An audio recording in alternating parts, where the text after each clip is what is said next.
Good morning students. आज हम bacterial cell wall, capsule, slime layer आदि के बारे में जानेंगे। मैं doctor Prakash Chandra Sharma, department of zoology, SPC government college Ajmer. हम लोग बैक्टीरियल प्लाज्मा मेम्ब्रेन के बारे में जानकारी ले चुके हैं। हम अब सेल वॉल के बारे में जानकारी लेते हैं। तो सेल वॉल जो है लगभग सभी बैक्टीरिया में पाई जाती है। माइकोप्लाज्मा और कुछ आर्किया को छोड़ दीजिए, बाकी सभी बैक्टीरिया के अंदर सेल वॉल मौजूद होगी। मेन जो फंक्शन सेल वॉल का है वो है बैक्टीरिया के शेप को रिटेन करना और ऑस्मोटिक लाइसिस से उसे बचाना। क्योंकि जब हमने पेनिसिलिन के साथ एक्सपेरिमेंट करके इसको देखा कि अगर पेनिसिलिन को बैक्टीरिया को इंक्यूबेट पेनिसिलिन के माध्यम में किया जाता है तो उसके अंदर जो सेल वॉल का सिंथेसिस है वो बंद हो जाता है। तो जो ग्राम पॉजिटिव बैक्टीरिया है वो मात्र एक प्रोटोप्लाज्म के रूप में मौजूद रहता है।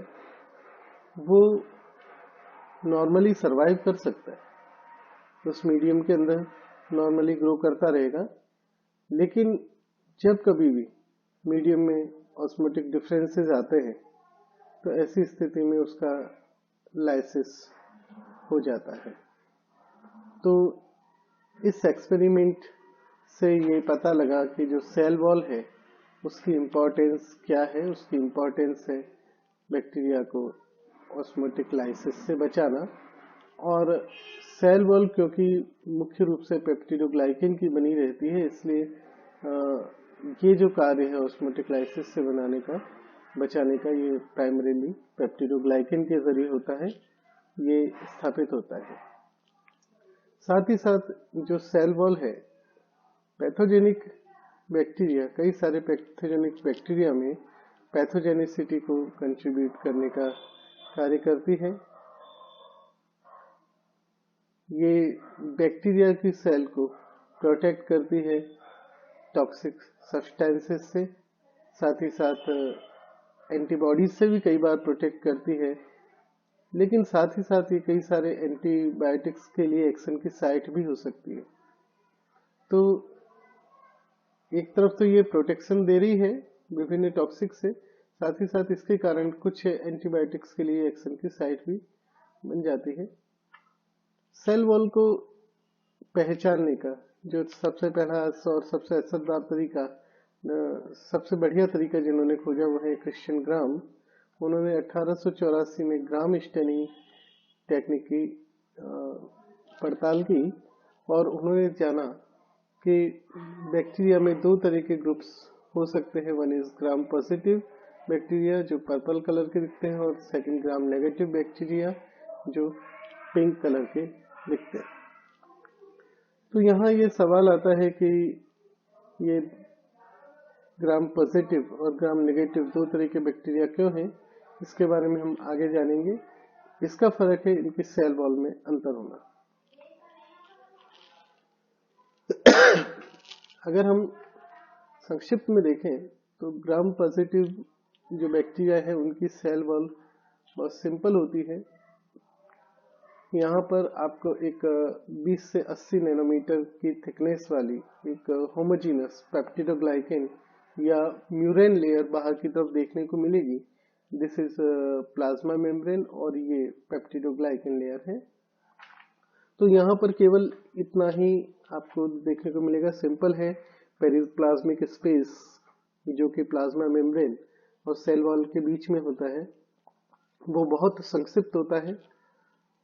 कई बार तो हम उसको जाहिर तौर पे देख भी नहीं पाते, पहचान नहीं पाते कि वहाँ पेरिप्लाज्मिक स्पेस है या नहीं, क्योंकि ग्राम नेगेटिव बैक्टीरिया में हम पढ़ेंगे कि पेरिप्लाज्मिक स्पेस काफी ज्यादा होता है।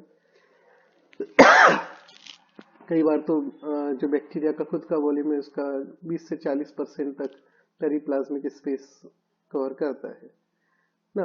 ग्राम नेगेटिव जो बैक्टीरिया है उसकी सेल वॉल के बारे में बात करें तो वो काफ़ी कॉम्प्लेक्स नेचर की नज़र आती है। प्लाज्मा मेम्ब्रेन के बाहर की तरफ एक पतली पेप्टिडोग्लाइकन लेयर होती है जो 2 से 7 नैनोमीटर ही होती है, और उसके बाहर की तरफ एक और आउटर मेम्ब्रेन मौजूद होती है। दिस इज आउटर मेम्ब्रेन, और ये आउटर मेम्ब्रेन 7 से 8 नैनोमीटर थिकनेस की होती है। तो यहाँ पर एक तरह से 2 मेम्ब्रेन है और उसके बीच में पेप्टिडोग्लाइकन लेयर सैंडविच हो रही है। तो प्लाज्मा मेम्ब्रेन और जो आउटर सेल वॉल है उसके बीच में आपको पेरिप्लाज्मिक स्पेस दिखाई देगा, जो पेरिप्लाज्म जिसमें भरा हुआ होता है।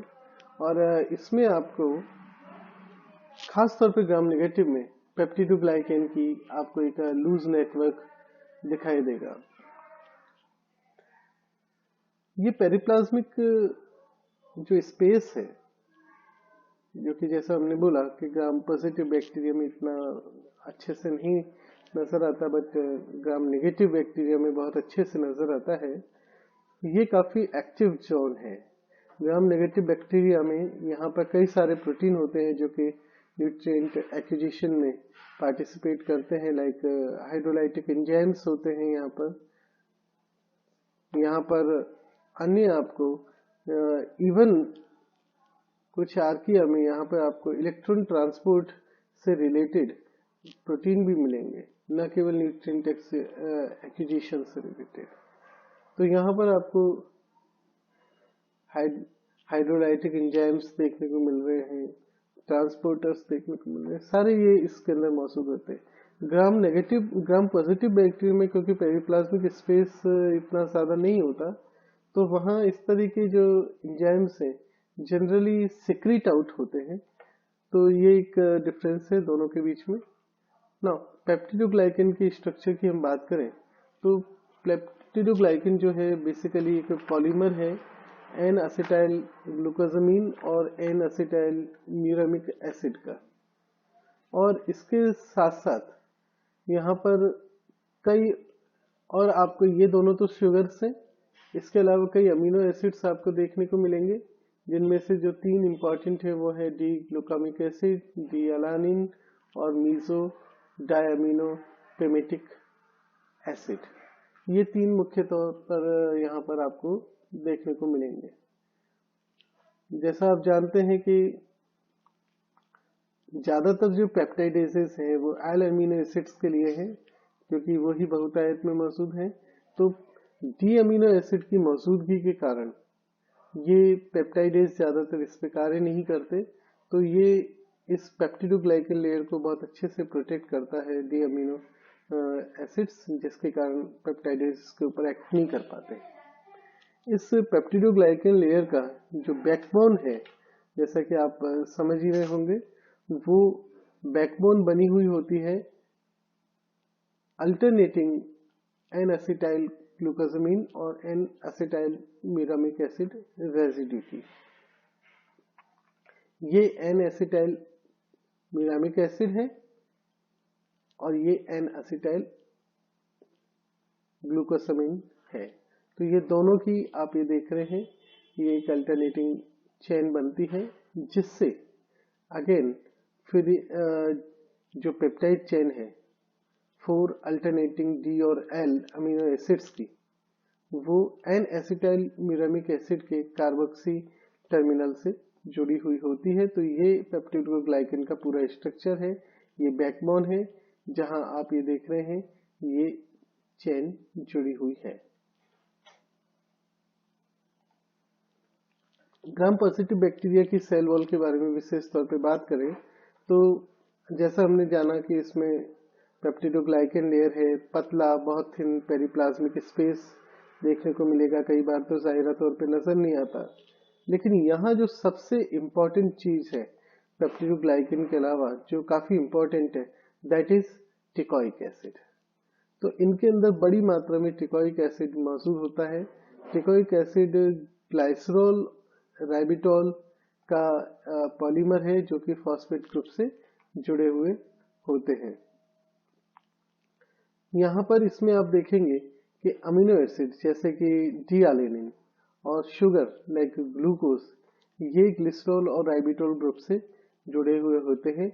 ये जो टिकोइक एसिड है ये पेप्टिडोग्लाइकेन से भी जुड़ा हुआ हो सकता है, साथ साथ ये प्लाज्मा मेम्ब्रेन के जो लिपिड्स हैं उससे भी जुड़ा हुआ हो सकता है। कहीं से भी ये जुड़ा हुआ हो इसको हम लिपोटिकोइक एसिड कहते हैं।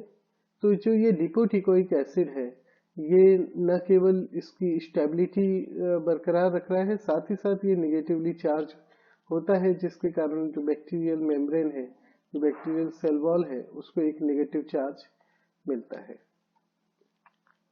ग्राम नेगेटिव बैक्टीरिया की बात करें तो ग्राम नेगेटिव बैक्टीरिया के अंदर आपको काफी विशाल पेरिप्लाज्मिक स्पेस दिखेगा और उसके अंदर आपको पेप्टिडोग्लाइकेन की लेयर दिखेगी।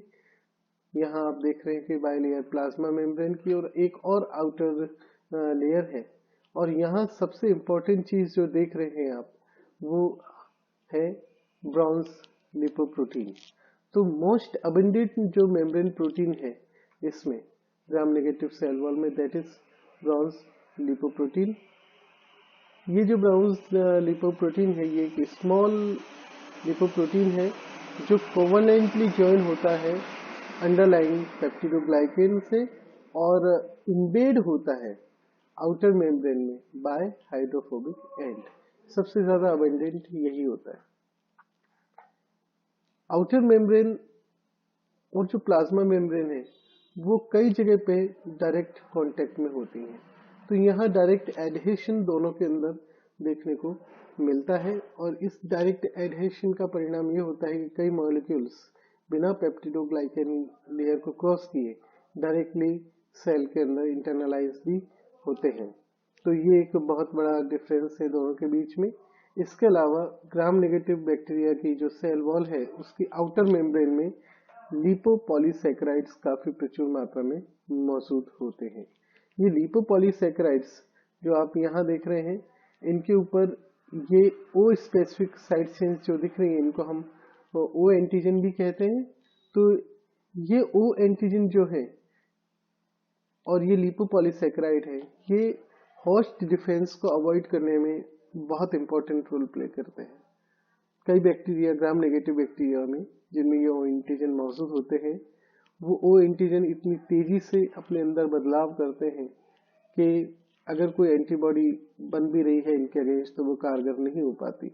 साथ ही साथ ये मेम्ब्रेन पे डायरेक्ट अटैक होने से भी, होस्ट डिफेंस सिस्टम के डायरेक्ट अटैक होने से भी रोकते हैं। तो host avoidance, host defence avoidance में बहुत इंपॉर्टेंट रोल ये प्ले करते हैं। इसके अलावा इन लिपोपॉलीसैकेराइड के ऊपर नेगेटिव चार्ज होता है जिससे बैक्टीरियल सरफेस को नेगेटिव चार्ज मिलता है।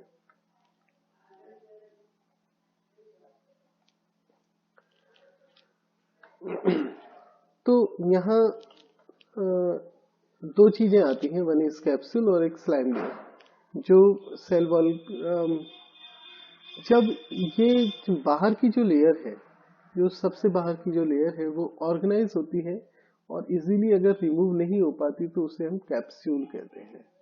और अगर जो लेयर है वो इजीली रिमूव हो सकती है, अनऑर्गेनाइज मटेरियल से बनी हो, डिफ्यूज्ड हो, तो that is called slime layers. दोनों को मिलाकर के हम एक शब्द का इस्तेमाल करते हैं, उसको हम कहते हैं ग्लाइकोकैलिक्स। ये पॉलीसैकेराइड का एक नेटवर्क होता है जो बैक्टीरिया की सरफेस से बाहर की तरफ एक्सटेंड होता है। तो ये पॉलीसैकेराइड का बना हुआ, यूजुअली पॉलीसैकेराइड का बना हुआ होता है, लेकिन कई के अंदर और भी कम चीजें इसमें हो सकती है, लाइक डी एलानिन भी देखने को मिलता है। ये जो कैप्सूल है ये बैक्टीरिया को, कई सारे बैक्टीरिया में देखा गया है कि फेगोसाइटोसिस से बचाता है, जो कि होस्ट डिफेंस की जो फेगोसाइटिक सेल्स होती हैं, मैक्रोफेजेस होती हैं, उनसे ये बैक्टीरिया को बचाता है। साथ ही साथ इस ग्लाइकोकैलिक्स में बहुत ज्यादा मात्रा में वाटर रिटेन होकर रहता है, जिसके कारण डेसिकेशन से ये बैक्टीरिया की बचाव करता है। साथ ही साथ कैप्सूल या स्लाइम जो मौजूद है वो बैक्टीरिया को अटैचमेंट के लिए भी ऐड करता है। तो ये सारी चीजें आपने देखी, आपने देखा ग्राम पॉजिटिव और ग्राम नेगेटिव बैक्टीरिया में क्या डिफरेंसेस है। नाउ अब मैं आपको बताता हूँ ग्राम पॉजिटिव और ग्राम में नेगेटिव बैक्टीरिया में ये जो ग्राम स्टेनिंग में डिफरेंस आता है वो क्यों आता है। तो ग्राम स्टेनिंग बेसिकली पेप्टिडोग्लाइकेन को स्टेन नहीं करती है, आप ध्यान रखिए। ग्राम स्टेनिंग टेक्निक में कोई भी ऐसा स्टेन नहीं है जो कि बैक्टीरिया की जो आउटर मोस्ट लेयर है पेप्टिडोग्लाइकेन उसको स्टेन कर रहा हो। लेकिन इसमें जो हम स्टेन यूज करते हैं क्रिस्टल वायलेट, वो क्रिस्टल वायलेट स्टेन और साथ ही साथ हम उसमें आयोडीन का यूज करते हैं। जो ग्राम पॉजिटिव बैक्टीरिया की पेप्टिडोग्लाइकेन लेयर काफी ज्यादा थिक है जैसे आपने देखा, तो जब हम स्टेन करते हैं क्रिस्टल वायलेट से एंड जब आयोडीन से स्टेन करते हैं तो ये दोनों स्टेन वहां से उस मेम्ब्रेन को क्रॉस करके अंदर तो आ जाते हैं, वहां कॉम्प्लेक्स बना लेते हैं। सिमिलरली ग्राम नेगेटिव बैक्टीरिया में भी ये दोनों चीजें अंदर आ जाती, कॉम्प्लेक्स बना लेती हैं। लेकिन जब हम अल्कोहल से डी स्टेनिंग करते हैं तो डी स्टेनिंग की प्रक्रिया में पेप्टिडोग्लाइकेन लेयर मोटी होने के कारण, थिक होने के कारण ग्राम पॉजिटिव बैक्टीरिया में जो क्रिस्टल वायलेट और आयोडीन का कॉम्प्लेक्स है वो वॉश आउट नहीं हो पाता, वो रिटेन रहता है। और इसके कारण ग्राम पॉजिटिव बैक्टीरिया का जो कलर है वो क्रिस्टल वायलेट का कलर यानी कि पर्पल रहता है।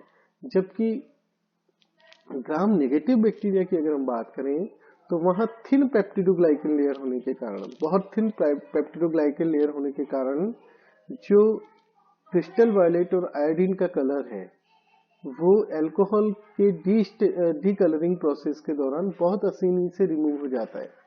और जब हम आगे जाके उससे सैफ्रेनिन से कलर करते हैं तो हमें वो पिंक नजर आता है, क्योंकि क्रिस्टल वायलेट का जो पर्पल कलर था वो रिमूव हो चुका है। तो फर्क ये है कि दोनों की पेप्टिडोग्लाइकेन लेयर में अंतर होने के कारण ग्राम पॉजिटिव में जो क्रिस्टल वायलेट का कलर है वो रिटेन रहता है, जबकि ग्राम नेगेटिव में वो कलर डिकलरिंग हो जाती है। तो इसके कारण दोनों ग्रुप में अंतर आया। तो यहाँ हमने ये सारी चीजें देखी। नेक्स्ट टाइम पे हम बाकी टॉपिक देखेंगे। धन्यवाद।